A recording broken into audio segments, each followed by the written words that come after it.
देखिए, जो धमकी डोनाल्ड ट्रंप ने लगाई ना, मैं पहले एग्जैक्टली आपको वो धमकी पढ़ के सुनाता हूं कि किन अल्फाज में डोनाल्ड ट्रंप ने क्या धमकी लगाई।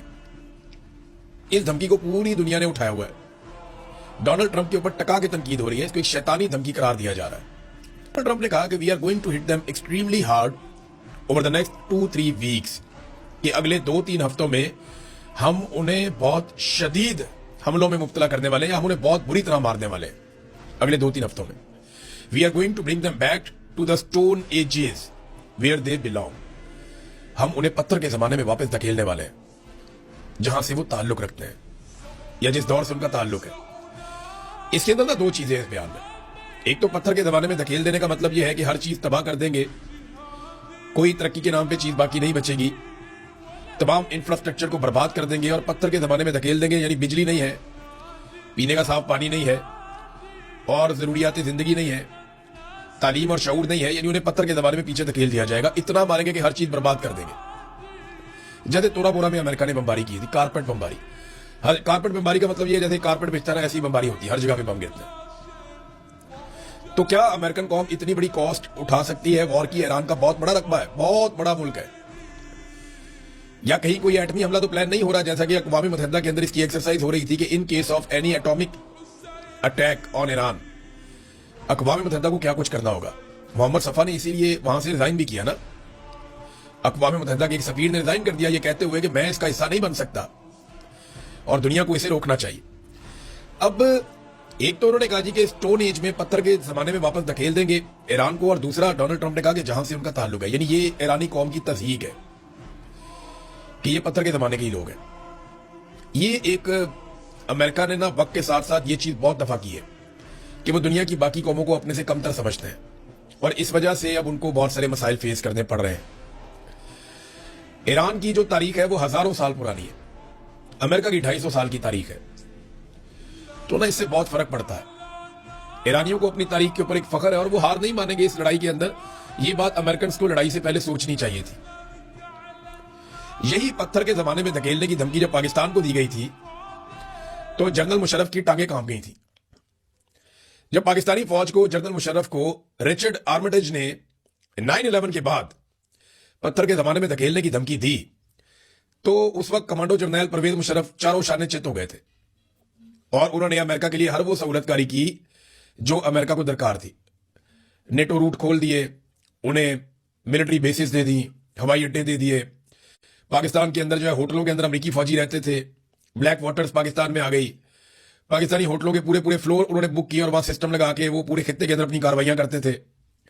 ये परवेज मुशर्रफ ने बहुत सहूलतकारी की। ये तो इमरान खान ने बाद में मुखालफत की और शोर मचाया और ड्रोन हमले रुकवाए, तो तब जाके चीजें नॉर्मलाइज हुई बड़ी मुश्किल से पाकिस्तान में। वरना इसी पत्थर के जमाने में धकेलने की रिचर्ड आर्मिटेज की धमकी ने उस वक्त के पाकिस्तान के मिलिट्री चीफ और सदर भी था परवेज मुशर्रफ, उसको चारों शाने चित कर दिया था। अब नाज़रीन, अमरीकी वजीर दिफा ने सिर्फ एक ही जुमला लिखा है और वो जुमला है back to the stone age, कि वापस पत्थर के जमाने में। ये अमरीकी वजीर दिफा है पीट हेक्सेट, उसका ये स्टेटमेंट बड़ा मानी खेज है। यानी अमेरिकन फौज को, पेंटागन को वो तैयार कर रहे हैं एक बहुत बड़े खौफनाक हमले के लिए। मिडिल ईस्ट में अमरीकी फौजियों की तादाद बढ़ा रहे हैं लगातार। एक तरफ अमेरिका जंगबंदी चाहता है, लेकिन उसके लिए शर्त यह है कि आपने हुर्बस खुल जाए, ईरान शिकस्त तस्लीम कर ले, अमेरिका को फेस सेविंग मिल जाए, जंगबंदी हो जाए। और अगर ये सारा कुछ नहीं होता तो फिर अमेरिका क्या करेगा? उसके लिए वो कह रहे हैं हम एक बहुत बड़ा अटैक करने जा रहे हैं। डोनाल्ड ट्रंप के इस बयान ने किया क्या? देखिए, एक तो इस बयान में बहुत सारे इबाम है, बहुत सारे सवाल जिनके जवाब चाहिए थे वो जवाब नहीं मिले। सबसे इंपॉर्टेंट सवाल यह है कि नेतन्याहू और अमेरिका क्या आज भी उसी तरह एक पेज पे है? लेकिन डोनाल्ड ट्रंप के साथ तो अमेरिका के मामलात हैं, लेकिन नेतन्याहू के बारे में अमेरिका बार बार कहता है कि इस आदमी की गलत असेसमेंट और इसके अंदाजों की वजह से अमेरिका इस लड़ाई में फंस गया। दूसरा यह है कि अमेरिका ने दावा किया था कि हजारों टन मलबे के नीचे जेरे जमीन गुज़िश्ता साल होने वाली 12 दिन की लड़ाई में जो यूरेनियम है ईरान की, वो नीचे जमीन में धंस गई है। तो उसको कैसे निकालना है? अब वो यूरेनियम ईरान कैसे अमेरिका के हवाले कर सकता है, इसके ऊपर ट्रंप ने कोई बात नहीं की। जंगबंदी कैसे होगी, कब होगी, इस पे कोई बात नहीं की।